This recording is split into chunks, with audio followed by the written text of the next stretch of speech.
La agenda de los ODS, la Agenda 2030 en sí misma, tenemos que entenderla, la agenda en su totalidad, incluyendo los objetivos de desarrollo sostenibles, como un documento político.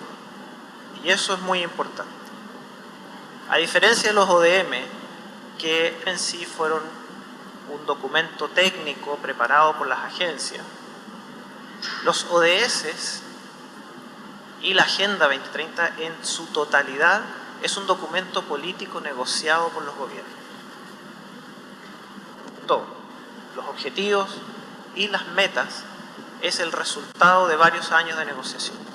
Hay 3 principios y estos 3 principios son los que guían la agenda en su totalidad. El principio de universalidad, es decir, todos los países del planeta tienen una responsabilidad de implementar esta agenda. Hay deberes para todos los países, tienen una responsabilidad en esta agenda del desarrollo. Hay un principio de integralidad de la agenda. Y esta integralidad lo que quiere decir es de que los pilares de la agenda, el pilar social, el pilar ambiental y el pilar económico, tienen que ser considerados al momento de estar llevando la agenda en su implementación. Es decir, no solo no podemos ver esto como 17 silos, sino que tampoco lo podemos ver como 3 silos. Tenemos que entender de que el crecimiento económico no tiene primacía sobre la sostenibilidad ambiental, ni tampoco tiene primacía sobre el desarrollo social, sino que tienen que ir los 3 de la mano. Y el último pilar es que nadie se quede atrás. Es decir, que queremos que el desarrollo le llegue a todos. Y en el párrafo 5 de la Agenda 2030 dice que cada país es soberano de buscar el camino para implementar la agenda. Lo que nos dice es que la agenda, como está escrita, es un marco global que nos dice cómo queremos que el mundo se vea de aquí a 14 años, pero cada país tiene que interpretar esta agenda dentro de su realidad nacional y ver cómo la va a implementar siguiendo estos principios. ¿Cómo nos organizamos nosotros como agencias del sistema de Naciones Unidas? Como a nosotros nos gustan los acrónimos, vamos a hacer el MAPS. Y esto significa Mainstreaming, Acceleration and Policy Support. Y eso lo único que quiere decir es que tenemos 3 tipos de oferta de servicio. Entonces tenemos la transversalización, el mainstreaming, es decir, cómo hacer conocida la agenda en su conjunto y cómo integrarla, los principios de la agenda dentro de la planificación nacional y los presupuestos nacionales. La aceleración, es decir, cómo se implementa esto, cómo se lleva la agenda efectivamente a que se esté ejecutando. Y finalmente el apoyo a las políticas, que es todo lo que es ya lo más sectorial, lo más tradicional, y el monitoreo y evaluación del día a día. En el ciclo de planificación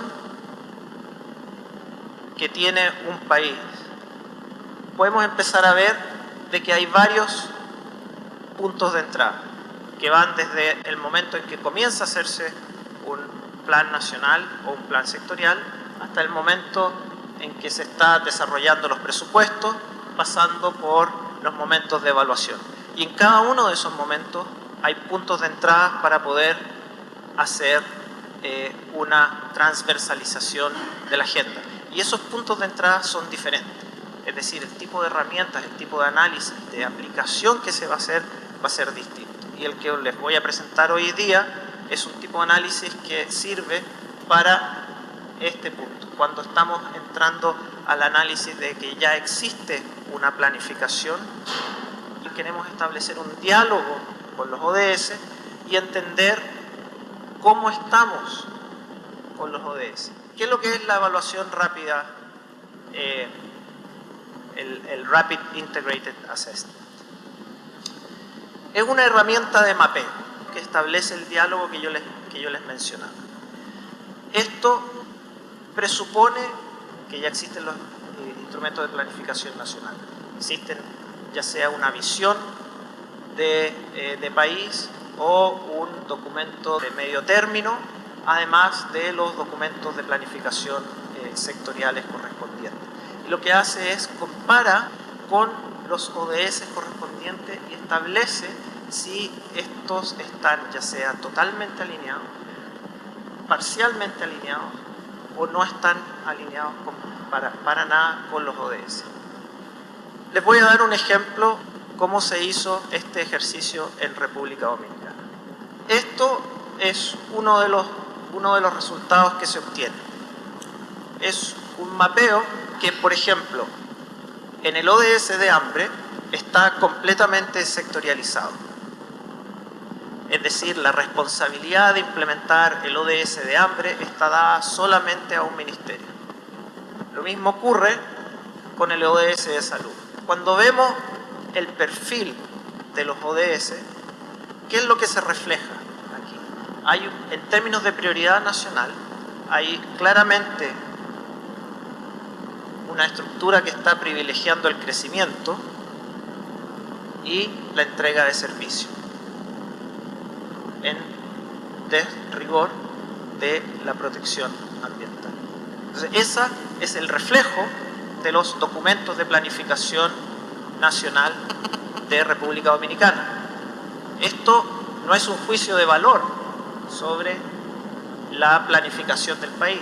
Ahora, queda para República Dominicana establecer si esto efectivamente está bien que quede así o va a haber un diálogo ahora para ver si estas brechas de acá está bien que queden, por ejemplo, que vía submarina, siendo una isla, no tenga ningún objetivo reflejado, o producción y consumo responsables tampoco tengan ahí, se van a rellenar o no. Y esto, entonces, en resumen, hay 78 metas priorizadas de las 104 que se analizaron. ¿Y por qué 104 en vez de 169? Porque hay muchas metas que no son relevantes para el país. No todas las metas globales se pueden automáticamente traducir al país. Hay un alto nivel de sectorialidad y hay muchas metas que están parcialmente alineadas.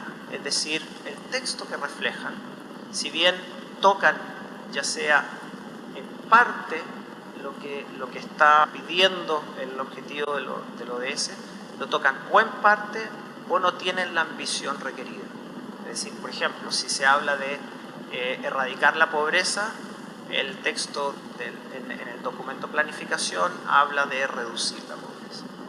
Quiero darle un par de otros ejemplos. Como mencionaban anteriormente, Colombia hizo un ejercicio in-house, si bien no fue un RIA, pero sí hizo un ejercicio in-house de alineamiento de su Plan Nacional de Desarrollo con los ODS y encontraron que sus principales ejes eran paz, igualdad y educación. Y tenían los ODS 16, 10 y 4. Y en forma transversal los 1, es decir, pobreza, 2, 9, 16 y una estrategia envolvente que era el crecimiento verde.